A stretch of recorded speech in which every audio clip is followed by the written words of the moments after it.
Hey guys, quick video. My advice on plateaus. I'm gonna make this as quick as possible because I always say it, but I never seem to get a short video done.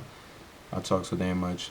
But busting through plateaus is really easy from what I learned. Like I said, this is just my advice. It's just my opinion from my experience through trial and error. Like I said, I started actually working out when I was 16 when I started college, and I wasn't serious about it. I was just going to the gym and just going through the motions, lifting whatever I wanted to lift.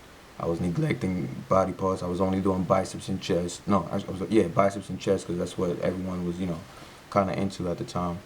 It's not until 15 weeks ago that I actually started taking bodybuilding seriously. Like I actually started doing legs and calves, and I'm actually doing my whole body now, except fucking forearms. But I get to it. But yeah, so in those 6 years, I learned a lot because I kept going on and off. I started lifting and I would stop, then I would go back, and I would stop. But I wasn't really bodybuilding. I was just lifting weights, and I was doing a lot of wrong things. I was being a gym instructors. I was reading magazines and doing whatever I read. I wasn't really listening to my body until lately, and like I say, it pays off just like that. I wish I had started listening to my body since week 1 of this transformation video thing. I would have made a lot more gains. Week 16 is going to be a big change. You guys will see. But see, so my videos are so fucking long. I always go off topic. What was that? Plateaus. Yeah. So yeah, I reached a plateau like we all do. Why do you reach plateaus? It's very simple. When you're a beginner, your body is not used to like lifting all these heavy ass weights. When you start lifting, you rip your muscle fibers. They go, oh, we have to rebuild, and of course, they're not gonna rebuild the way they were before.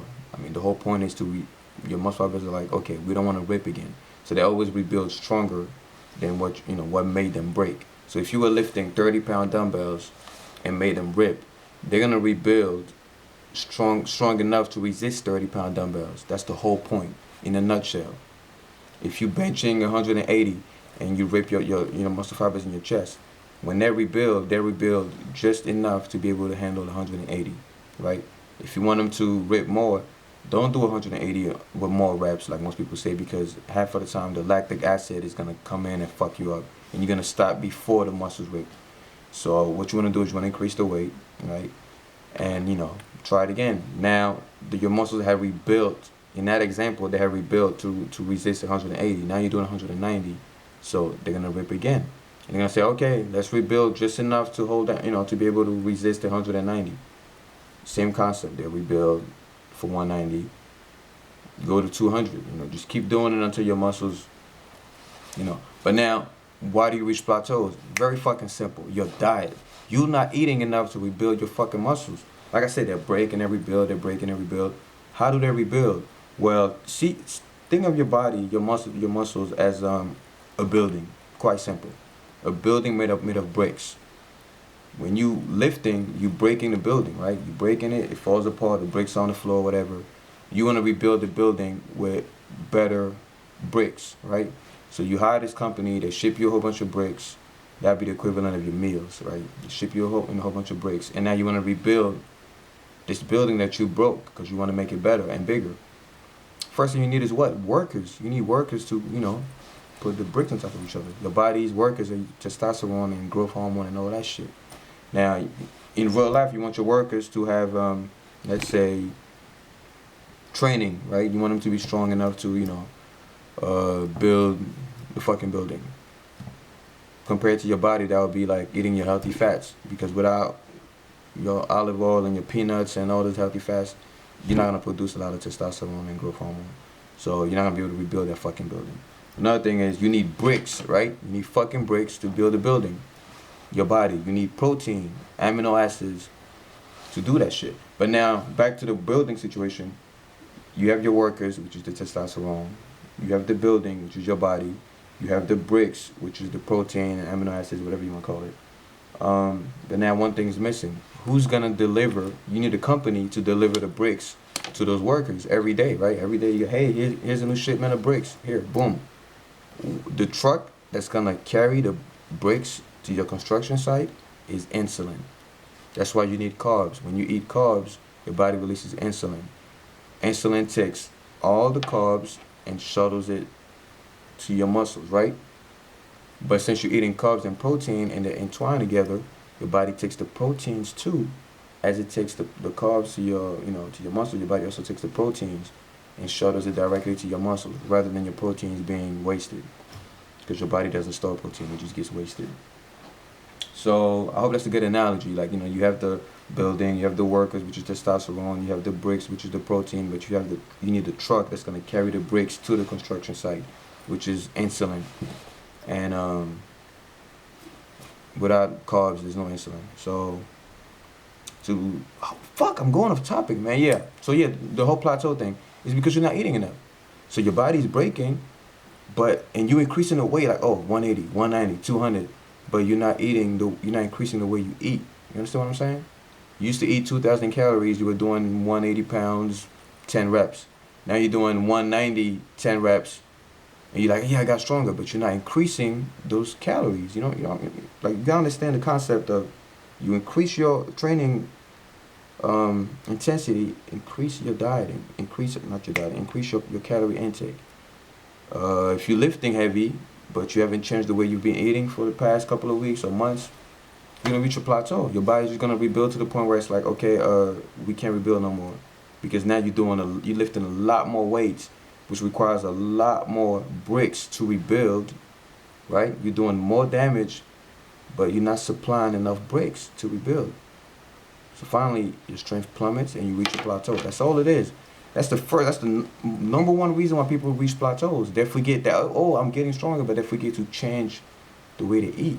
Increase that shit. Increase your carbs, not your protein, your carbs. You can increase your protein if you want. But what else? So yeah, I made that mistake a lot of times. I got really strong, but I forgot to increase my carbs as weeks went by, and as the months went by, and then eventually I reached a plateau where my body was like, hey, we kept rebuilding to like keep up with you, but now you're not giving us enough breaks. We can't rebuild no more. And I'm like, what do you mean? I was feeding you. They go, no, you were feeding me the same shit that I needed when I was lifting 180. Now I'm lifting 200. You can't give me the same amount of carbs. I need more. It's common sense. So you gotta talk to your body, listen to your body. Second way to bust the plateaus is to just change the angle on the workout. If you reach a plateau on the bench, start doing incline. If you're not doing it already, switch the angles, develop the other muscles to make the muscle rounder and fuller. Same thing with your triceps. If you reach a plateau doing skull crushes, change the angle. Do a different angle. You want the muscle to be full and complete. You have 3 heads on your tricep. You don't want one head to be stronger than the other 2. Well, it's gonna happen, but you don't want one head to be more developed than the other 2. You want to have an equilibrium. Biceps, same thing. Don't just do. If you're reaching a plateau on your biceps because you're always doing this shit and you're never doing hammer curls, don't forget you have this side of your bicep and this side, right? Shoulders. Are you just doing front presses? Front raises, whatever you want to call it. Military press. Are you just doing side laterals? You got to switch it up. You got to do side laterals this way. Do them this way. You got to do front raises this way. Also this way. You got to do different angles to make the muscle completely developed so you can bust through that plateau. Because if you're doing front presses all day and your front delts, just can't take the load anymore, what happens is you're not developing your other shoulder muscles, and you're going to reach the plateau eventually. You need the help of all those muscle groups. That's the second reason why people reach plateaus. They're not developing the other groups in that specific muscle. Like I said, you have 3 heads to your shoulders. You have 3 heads to your triceps, 2 in your biceps. Are you developing all heads? Third and final reason why people reach plateaus, in my opinion, based on my observations, with my trial and errors, would be not contracting the muscle fully when you're lifting it. I made a video about that. Like, for example, people lift too heavy most of the time, and when you lift too heavy, what happens is your body recruits all those other muscle groups to come in and help out, those secondary groups. Perfect example, you're doing bench press, right? It's an exercise that you're doing it for your chest, obviously, but it recruits your triceps and your shoulders. When you lift too fucking heavy, your body's like, okay, it's too much pressure for the chest. Cavalry, call the cavalry. We need help from the triceps and the shoulders. So now your triceps and your shoulders come in and help 20-25%, and your chest is not getting the full workout because your other muscle groups are actually doing most of the work. So now You know, you just keep doing it. You're like, oh man, I should be getting stronger.